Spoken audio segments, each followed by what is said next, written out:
अस्सलाम वालेकुम। क्या हाल चाल है? मैं उम्मीद करती हूँ कि अल्लाह ताला सबको अपने हिफ्ज़ मान में रखें, खैर खैरियत से हूँ आप लोग।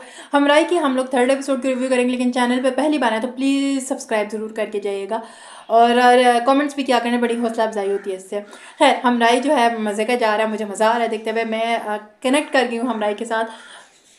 एपिसोड जब स्टार्ट होती है तो जो गासी यूसुफ हैं वो मरियम के पास आते हैं कि हमें ये जगह खरीदनी है, बट जब मरियम है वो जगह बेचना नहीं चाहती, भाई उसका अपना होटल है। तो वो अच्छा एक बात है कि दोनों की आपस की, मरियम और जो यूसुफ साहब हैं आपस में, इन दोनों की केमिस्ट्री मुझे बड़ी ज़बरदस्त, कोई टॉप नॉच लगी, मुझे मज़ा आ रहा था इनको देखते हुए साथ। फिर वो उसको ब्लैंक चेक दे देते हैं तो वो जो है ब्लैंक चेक फाड़ देते, भाई नहीं बेचना उसने, तो कहता अब आप देख लें कि हम तो आपको बड़े प्यार से मनाने आए थे तो, लेकिन आपने किया नहीं। जब ये क्या नाम है, मैं नाम ही बार बार भूल रही हूँ। जब ये गाजी साहब बाहर जा रहे थे, यानी कि सहान के अब्बा, तो उनकी मुलाकात लाला लोगों से हो जाती है। तो उनका आपस में टाकरा देखने को मिलता है कि तुम्हारे बाल सफ़ेद हो गया, लगता है तुम कलर नहीं लगाते, ब्रांडेड कलर लगाओ, तो कहते दिल काले नहीं होने चाहिए। तो उनका एक आप में देखने को मिला।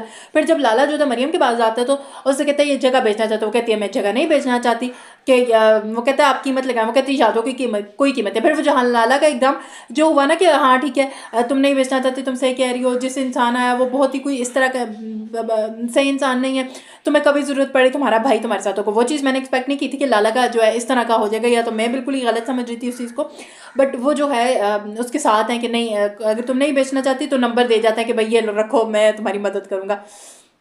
फिर दानिश का ये सिहान और मरियम के आपस का बॉन्ड मुझे बहुत ज़बरदस्त लगता है। आई थिंक आज के एपिसोड में इन्होंने कहा कि ये मेरी जो है अम्मा की वो थी, दोस्त थी। तो क्या अम्मा की दोस्त को नहीं पता था कि सिहान किसका बेटा है?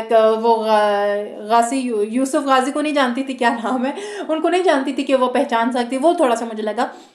बट इन दोनों का आपस में बॉन्ड, जिस तरह वो आके इससे अपनी हर बात शेयर करता है, इन दोनों का एक कंफर्ट जोन बना हुआ है, मुझे बड़ा ज़बरदस्त लगता है।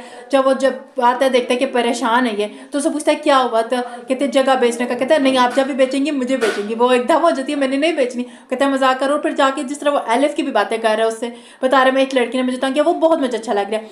और जो चंदा है जो उनके घर में उनकी हाउस हेल्प है, जिसने सहान को पाला होता है, पता नहीं क्यों, अब हो सकता है गलत बात, मुझे लगता है कि जो सहान के अब्बा हैं उनका चंदा के साथ कोई ना कोई रिलेशन रह चुका है। आई डोंट नो, मेरी अपनी कोई थ्योरी अलग से चल रही हो, बट पता नहीं मुझे फीलिंग्स आती हैं जिस तरह कहती कि नहीं तुम्हारे अब्बू नाराज़ हो जाएंगे, कुछ इस तरह। पता नहीं मुझे फीलिंग आती है कि आगे जाके हमें इनका भी कुछ देखने को मिल सकता है। क्या सिर्फ इन्होंने सहान को पालने के लिए सलमा जफ़र ने ये कैरेक्टर क्या सिर्फ लिया होगा, या इसके आगे कुछ और भी हमें बहुत कुछ ऐसा है जो देखने को मिलेगा, या मेरी बस ओवर थिंकिंग ही है इस बारे में। खैर एलिफ जो होती है वो चली जाती है फायर करवाने के लिए सहान पे, कि सहान ने मुझे कंपनसेट नहीं किया जो उसने मेरा किया। जब उन्हें पता चलता है कि ये भाई इतने बड़े बेटे आदमी के जो है बेटे के खिलाफ लिखना रही, वो लिख नहीं रहे, तो वो कहते हैं ठीक है मैं सोशल मीडिया पे डाल दूंगी। वो डर के उसके जो है फ़ोन कर देता है सहान कब्बू को, तो सहान कब्बू फिर बात करते हैं तो उसे बताती है भाई ये मेरा खर्चा। अच्छा इससे पहले बड़े मज़े का सीन था जब सिहान अपने अब्बा के साथ बात कर रहा होता है कि एक लड़की है वो तो मुझे धोखेबाज समझती है, उसको तो लगता है। और मुझे थोड़ा सा सिहान और जो सिहान का अब्बा है उनके बीच में भी मुझे समझ नहीं आती कि किस तरह का बॉन्ड है। क्यों पहली एपिसोड में उन्होंने कहा कि मेरा बेटा आ रहा है, उस पर कोई खरोच नहीं चाहिए। फिर अगले एपिसोड में हमें इनके बीच में बहुत ही डिफरेंसेस देखने को मिले कि यार ये शायद आपस में, स्पेशली सिहान तो अब्बा की शक्ल भी ना देखना चाहता हो या कुछ इस तरह का। बट आज के एपिसोड में फिर नॉर्मल थे कि मुझे थोड़ा सा कंफ्यूजिंग लगता है।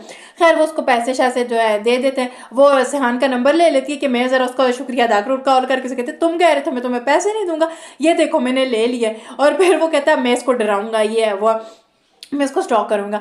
वो मैं कहती थोड़ा सा इसको लाइटर मूड में करके चीज़ें इससे वही करवा रहे, बट वहाँ पे ये है कि एलिफ जो है डर नहीं रही। वो कहते हैं अच्छा मेरे पीछे गार्ड्स वगैरह भेजो, मैं खुद सब कुछ हैंडल कर लूँगी। वो चीज़ मज़े की थी। और जब उसको पता कहती है कि मैंने तो पैसे शैसे ले लिए हैं, वही चीज़ है। और जो चंदा है और इसके अब्बा का कोई आपस में रिलेशनशिप चाहिए, शायद मैं इस पर बात कर चुकी, पता मैं दो वीडियोज़ रिकॉर्ड करूँ, मेरा माइंड ही बिल्कुल स्टक हुआ है।